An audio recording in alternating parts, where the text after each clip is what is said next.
Баяғыда бір үйдің мысығы болыпты. Ол аздап жалқау екен. Менің өмірім қандай рахат еді. Айналам тып-тыныш әрі жайлы.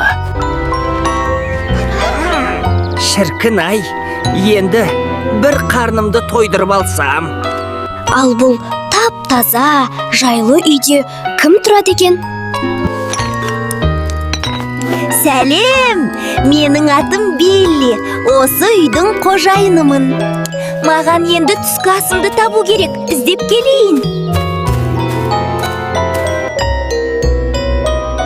Алақай, мен тамағымды таптым. Енді мысық көрмей тұрғанда табанымды жалтыратайын. Бірақ тышқанды мысық байқап қалды. Бұл қалай? Менің тілегім тез орындалып, таңғы асым өзі келді ме? Әп бәлем! Ұсталдың ба? Енді қашып құтылмайсың. Амансыз ба, Мүсеке? Мұрттыңыз әп әдемі. Ал мұрныңызды тазартпапсыз, қолыңызды да жумапсыз. Жуынбай тамақтану сізге лайық па? Мен сізді тазайын деп мақтаушы едім. Ештеңе етпейді. Менің қалай тамақтанғанымды ешкім байқамайды. Қалайша ештеңе етпейді? Қалайша ешкім байқамайды?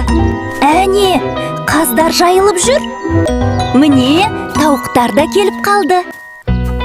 Ал сен өп-үлкен болып алып, тазалықты мүлде ұмытпақсың. Өз бойыңа осы лайық па?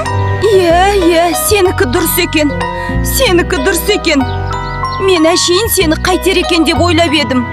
Сен бара ғой, ал мен жуынып келемін. Тек ешкімге айтып қойма. Осылайша тышқан өзінің ақылының арқасында мысықтан оңай құтылыпты.